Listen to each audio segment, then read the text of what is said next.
देखिए, आज की वीडियो में बात करेंगे अपन आप सभी के सेकंड बोर्ड एग्जामिनेशन के बारे में। प्रीवियस सेशन से एमपी बोर्ड ने 2 बार एग्जामिनेशन कंडक्ट करवाने शुरू कर दिए हैं, यानी कि अभी आपने ये जो एग्जाम दिए हैं, इसके बाद 1-2 महीने में एमपी बोर्ड एक और बार एग्जामिनेशन कंडक्ट करवाएगा। अब काफ़ी बच्चों के यहाँ पर डाउट आ रहे थे कि इस बार होंगे या फिर नहीं होंगे, एंड क्या सभी को देना ज़रूरी है, इसके क्या फ़ायदे होते हैं, क्या नुकसान होते हैं, क्या इसके क्राइटेरिया हैं, कौन बच्चे इसका फॉर्म भर पाएंगे, कितनी क्या फीस रहेगी, कब से इसके फॉर्म स्टार्ट होंगे। पूरी इन्फॉर्मेशन मैं आपको इस वीडियो में दूंगा, क्योंकि इस वीडियो में अपन सारी चीज़ें समझेंगे कि सेकंड बोर्ड एग्जामिनेशन का मेन मोटिव क्या है, एमपी बोर्ड क्यों 2 बार एग्जामिनेशन कंडक्ट करवा रहा है। सब कुछ अपन आगे डिस्कस करते हैं, एंड तक बने रहिए। नए हैं तो सब्सक्राइब जरूर से कर दीजिएगा, नोटिफिकेशन आइकन ऑन करके रखिएगा, एमपी बोर्ड की सारी अपडेट्स आप तक टाइम पर पहुंच जाएंगी। अब देखिए, फर्स्ट में आपको बताता हूँ कि सेकंड बोर्ड एग्जामिनेशन होते क्या है एंड एमपी बोर्ड क्यों इनको कंडक्ट करवाता है। क्योंकि अभी आप एग्जाम दे चुके हैं, तो क्यों बच्चा दोबारा एग्जाम देगा। तो जिन बच्चों के भी फर्स्ट एग्जाम है जो कि अभी आपने दिए हैं, इसमें कम मार्क्स आ जाते हैं, फेल हो जाते हैं या फिर उनकी सप्लीमेंट्री आ जाती है, तो इसमें एमपी बोर्ड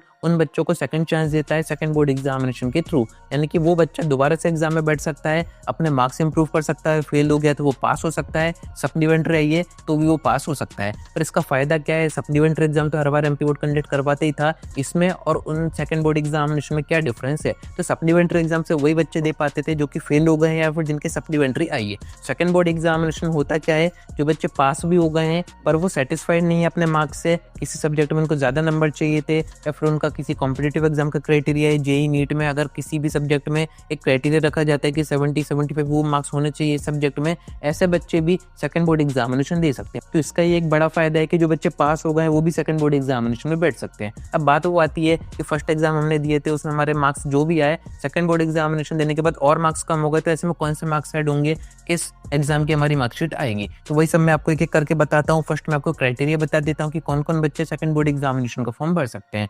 जिन बच्चों ने भी फर्स्ट बोर्ड एग्जामिनेशन दिए हैं, सिर्फ वही सेकंड बोर्ड एग्जामिनेशन में बैठ सकते हैं। ऐसा नहीं है कि फर्स्ट एग्जाम आपने नहीं दिए, उसमें आप एब्सेंट हो गए, अब सेकंड में आप बैठ पाओगे, ऐसा नहीं होगा। सेकंड यहाँ पर क्राइटेरिया होता है कि अगर आप फेल हो गए हैं, सप्लीमेंट्री आपकी है, तो आप फॉर्म भर ही सकते हैं। पास भी हो गए हैं, कम मार्क्स आए, तब भी आप इसका फॉर्म भर सकते हैं, यानी कि अपने मार्क्स इंप्रूव कर सकते हैं इसके थ्रू। तो यही कुछ क्राइटेरिया चाहिए। बाकी बात करें कि इसके फॉर्म कब से स्टार्ट होंगे, तो जैसे आपके फर्स्ट बोर्ड एग्जामिनेशन का रिजल्ट अनाउंस होगा, उसका नेक्स्ट डे से इसके फॉर्म स्टार्ट हो जाते हैं। फीस की बात करें, पर सब्जेक्ट आपको 500 रुपये देने पड़ते हैं, साथ में कुछ पोर्टल चार्ज वगैरह भी रहता है, पर एक सब्जेक्ट के 500 तो आपको देने पड़ेंगे, तभी आप इसका फॉर्म भर पाएंगे। सारी चीजें सेम होती हैं, आपका एडमिट कार्ड आएगा, दोबारा से आपको नया एग्जाम सेंटर दिया जाएगा। एंड यहाँ पर एक बड़ी दिक्कत है, आपका जो भी सब्जेक्ट है, जो भी स्ट्रीम है आपके 12th में, वो आप चेंज नहीं कर सकते हैं। मैथ्स से है तो मैथ्स से आपको एग्जाम देने पड़ेंगे, सेकंड बोर्ड भी।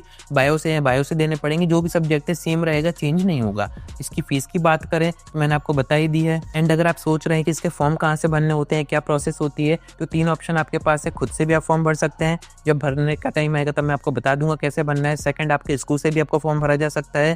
थर्ड है एमपी ऑनलाइन शॉप से भी आप कहीं से भी फॉर्म भरवा सकते हैं, कहीं कोई परेशानी की बात नहीं है। एक और चीज यहाँ पर समझने की है, फर्स्ट बोर्ड एग्जामिनेशन में प्रैक्टिकल एग्जाम आप जो दे चुके हैं वही सेम मार्क्स आगे कैरी फॉरवर्ड होते हैं, आपका प्रैक्टिकल एग्जाम दोबारा से नहीं होंगे। अब जो बच्चे फर्स्ट बोर्ड एग्जाम के प्रैक्टिकल्स में एब्सेंट होते हैं, उनके यहाँ पर सिर्फ दोबारा होंगे। बाकी जिन बच्चों ने फर्स्ट प्रैक्टिकल एग्जाम दिए हैं वो सेकंड के नहीं दे पाएंगे, मार्क्स आपके एज इट इज फॉरवर्ड होंगे, और इसमें तो कोई दिक्कत भी नहीं होती है, मार्क्स आपके अच्छे ही जाते हैं। बाकी बात करें एग्जाम पैटर्न की, सिलेबस की, तो सारी चीजें सेम होती हैं। जैसे अभी आपके पेपर आ रहे हैं वैसे ही आपके तब भी पेपर आएंगे। सिलेबस आपका पूरा सेम रहेगा, सेम उसमें आपके ऑब्जेक्टिव पूछे जाएंगे, सेम 2 नंबर 3 नंबर 4 नंबर के क्वेश्चन पूछे जाएंगे। स्टैंडर्ड की बात करें तो आगे बता दूंगा कि क्वेश्चन टफ आते हैं या फिर इजी आते हैं। बाकी फर्स्ट एग्जाम के बाद अगर आपके नंबर कम आते हैं, आप रीटोटल करवाते हैं, रीचेकिंग करवाते हैं, उसमें मार्क्स आपके बढ़ते हैं, तो सेकंड बोर्ड एग्जामिनेशन आप नहीं देंगे। बट अगर आप नहीं करवाते हैं, सेकंड बोर्ड एग्जामिनेशन देते हैं, तो सेकंड में भी ऑप्शन रहता है कि आप रीटोटल रीचेकिंग करवा सकते हैं। तो ये बेसिक सी सारी चीजें मैंने आपको बताई दी हैं। अब बात करते हैं कि इसकी जो मार्कशीट आएगी, क्या उसमें कोई चेंज रहेगा, क्या कोई डिफरेंस रहेगा, कहीं पर मेंशन रहेगा। क्योंकि सप्लीमेंट्री एग्जाम अगर आप देते तो उसमें साफ साफ स्टार बन के आता है सब्जेक्ट के आगे कि इस बच्चे ने